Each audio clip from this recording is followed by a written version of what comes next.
Hey guys, welcome to Powerful Preschool. I'm Heather, and today I want to talk about some behavior issues that I've observed in my class already in the first 3 days of school and how I handle them, and using visuals.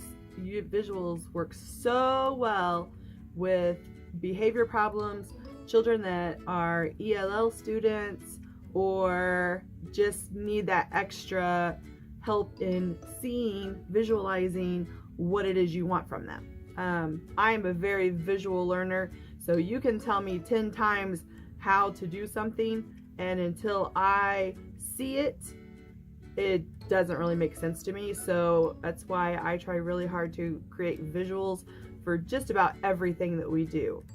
So here are some examples. I'll tell you a little story. So I have a child who is an ELL student, and he does speak some English, but it's usually very short phrases like I don't want to, or no, or okay. And so he is a little bit of a wanderer, and when we're trying to have circle time and stuff like that, oftentimes he just is wandering around the classroom, has to be redirected several times, and I don't think he understands fully what it is we're wanting him to do. So I made him a special visual that when I go up to him, we'll just call him O. I say, "Oh, it is circle time. You need to be on the rug. Do you want to sit on the rug or in the chair or the rocker?" And I give him 3 choices because sometimes he wants this chair, sometimes he wants the rocker. So that way, you know, that's special to him. But usually if it's my other kids, I will just say, do you want to sit on the rug or do you want to sit in a chair? You know, give them a choice. And I just keep repeating it because, again, he'll say, no, I want blocks. So, oh, it is time for circle time. Everyone else is on the rug. Do you want to sit on the rug, the chair, or the rocker? Which one works best for you? No, I want this. Hey, oh, it's very important that we are sitting on the rug, at the rug for circle time. Do you want to sit on the rug, the chair, or the rocker? Okay, let's go find you a seat on the rug. So sometimes I have to repeat it 4 or 5 times even, but eventually they will comply. So you just have to be consistent. That is like the most important thing that I can say, is being consistent. And it's very hard. It's difficult as a parent. It's difficult as a teacher, especially when you have 20 other kids going, Miss Green, Miss Green, Miss Green, and trying to get your attention, and you're interrupting your circle time to redirect them, or it's lunchtime and you needed them to sit down on the rug and so that you can start lunch, and it's making everything behind. I totally get it. But you need to decide, how do you want the rest of your year to go? Do you want to let this one moment be okay just by letting them go and getting the lunch out? Or do you want to tackle this now so that it isn't an issue every single day? And that has been my biggest problem. For example, if there's only 3 people allowed in housekeeping, and we have special necklaces that the kids have to wear if they're in housekeeping. That's how I know who was originally there. And so last year I had an issue with, you know, oh, but they're really good. I know that they're going to behave. So I went ahead and let them go into housekeeping. Well, then it turns into a big drama. Well, why did they get to go and I don't? That's not fair. And you're right, it isn't fair. So this year I'm being very consistent. And if it's a rule, it's a rule. And I'm sorry, you're just going to have to wait until you get a necklace. So that's my biggest tip that I can give you, is be consistent. I know it's hard in the beginning, but it will pay off in the end. Another story that I have is I had a little girl who I've had her brother for 2 years, and she is the mini-me of brother. So I mean, she looks like him. She acts just like him. She has the same issues that he did. So I kind of already know how to handle it. And nap time was a really, really big issue for him. And usually we would just give him the iPad and have him in a little cubby so that other people wouldn't know, the other kids, and just let him do that. But it turns into a big issue. So we decided right off, we're not going to do that. So I purposely went over to her and I said, she was standing on her cot, and I was like, hey, Sai, you need to lay down. It's nap time. And her response, no. Sai, it's very important that we're laying down right now. That's our rule. Our rule is you have to lay on your cot. You don't have to sleep, but you have to lay down on your cot. No. Okay, Sai, everyone else is laying down. It's important to lay down on your cot. Do you know what that means? No. Well, of course you know she does, but that's okay. So I made a visual and I went over to get it and I brought it to her and I said, Sai, look, she's laying on her cot. Her head is on her pillow and she's covered up. Would you like to take my hand or do it yourself? Your hand. So she took my hand, I helped her onto her cot and I covered her up. And then she stayed on her cot the whole time, and eventually she did fall asleep, which I knew she would if given the chance, but had to be consistent in making sure that she's doing what she's supposed to be doing, not what she wants to be doing. And the same thing with O. O was hiding under the table, and I said, oh, it's nap time. You need to get on your cot. And so he went over to his cot and sat up on his cot and started taking things off the shelf. And I was like, oh, it's nap time. I said, hold on. So I went and got this visual and I said, oh, it's nap time. And he looked at me and goes, oh, nap time. Shh. And laid down on his cot and went right to sleep. So he is one of the ELL kids that I was just telling you about. So this really helped him to understand what the expectations were. And that's so important, is to explicitly explain what your expectations are, and to know, don't assume that they understand what you're saying. Even if they are English speaking, don't assume that they understand what you are wanting them to do, because just because you think everyone should know how to do this doesn't mean that they've ever been taught how to do this.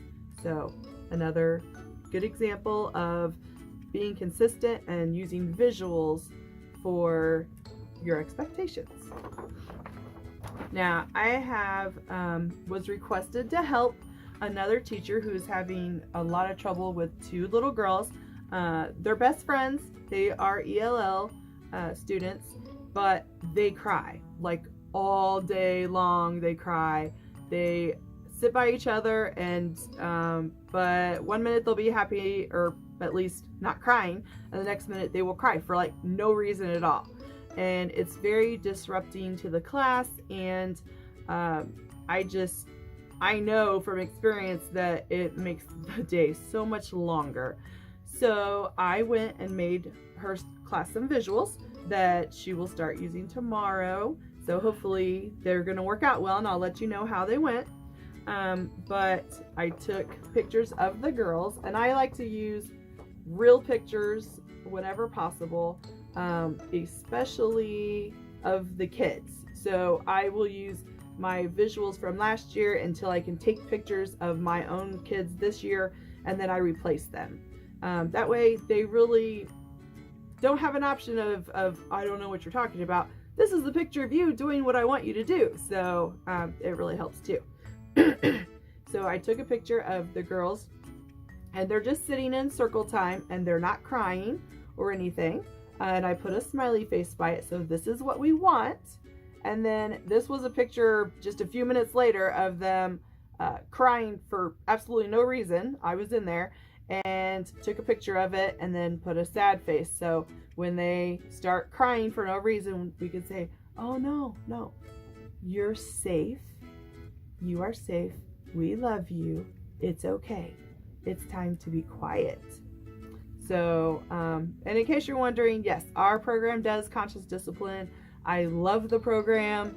We're in our 3rd year, I believe, and every year I put more and more of the conscious discipline tools into practice. It is a very huge program and can be very overwhelming. So we've started out small, and every year I add more and more. So using those phrases that you are safe and you are loved, and I understand. I see that you are very upset because you want to be at home, but we need to be quiet right now. So that's one visual that I hope is really going to help her tomorrow when the girls come into the classroom. In addition, I made some visuals for our classroom because I have 2 kids, one in particular, that will just start like screaming hysterically for no reason, and it's always because he wants something but doesn't really know how to say it. He is one of our ELL kids. We have, I believe, half our class is ELL and half of it is English speaking. So I made these visuals because it took a while to figure out that he just wanted water one day. We were on the playground and he is just crying and crying and crying. And I'm like, hey, what's going on? Are you sad? Do you want mommy and daddy? Do you need to go to the bathroom? Do you want water? And then he stops crying. So we went and got his water, and so this way he can maybe flip through the pictures and find what it is that he wants. So I put on a water bottle. I put a picture of our actual bathroom at school, and this is an example of where they can find their water bottles if they want them, because we always keep them in the crate. And then I put just a visual on here of, shh, it's quiet time. And again, sitting down at circle time. So I have that one. And then I do have a picture of what a line is, because it's very difficult for children to understand, get in line, get in line. They've never had to be in line before because, when they're out and about, they're just with mom and dad or grandma or just a sister. They don't need to be in line, so they don't know what a line is. So having that visual really helps them to see, again, what your expectation is and what it is you want. And it's a really good idea to have a picture of what you want with a smiley face, and then a picture of what you don't want. And if you can give them more than one option, that's even better. So if we're lining up along the wall for bathroom time, we have a picture of you can stand or you can sit, so either one, but you can't play. So we have a picture of some kids that we took last year of them playing with a sad face, and then we have a happy face for the standing, we have a happy face for the sitting, because you can do either one of those. We don't care as long as you're, being safe and quiet, which is what is most important. The last thing is I made this for the girls for tomorrow in Miss Ashton's class as well, and I made a picture schedule, because I said, a lot of the kids, especially the ELL kids, but a lot of just any of the kids, they don't understand how long the day is or what it is they have to do, because they just know, especially in the beginning, that they want to be home with mom and dad, or they want to be home with grandma or brother or whatever. So this takes the guesswork out of how much more you have to do. I didn't put all the pictures on there because then I would have to blue out a lot of children. But this is just an example. So tomorrow morning, she will give each of the 2 girls their own schedule, and then they have snack first. So when they're going over for snack, they can just take it, peel it right off. You can either put like a plastic bag on the back to stick them in, or have a special basket to put the pictures in, and I'm going to leave that up to Miss Ashton. but then they can see, oh, I only have 2 more things left before I go home, or I have 5 things I have to do before I go home. And so at each time they do their next activity, so like this one is work time, then they take it off and they know that's done. Oh, where do we go next? We're going outside to the playground. So again, when they are done with it, they put it off and look, all done. That means the day is over. Yay! So hopefully that'll ease some of the anxiety of not knowing what's going to happen and how long it is until they get to go home. One of my kids at nap time, he doesn't like nap time. He cries every nap time for the last 3 days. So I made him just a visual of just nap time and what comes next, so that he can see we have nap time, then snack, then dancing, then recess, then we go home. And it helps. It helps a lot. So just another example of using visuals in your classroom to control behavior. And on the last note, I want to say one of my goals at the end of the year last year, Miss Leach and I sat down and we decided we wanted to figure out things that we didn't like in our classroom and ways to change it. So one of the things was the talking over everyone. I have a really hard time. I get loud. I always have my whole life. My mom would always say, Heather, why are you yelling at me? I'm like, Mom, I'm not yelling. This is how I always talk. So to help me not do that this year, I've started talking in a little bit higher pitched voice.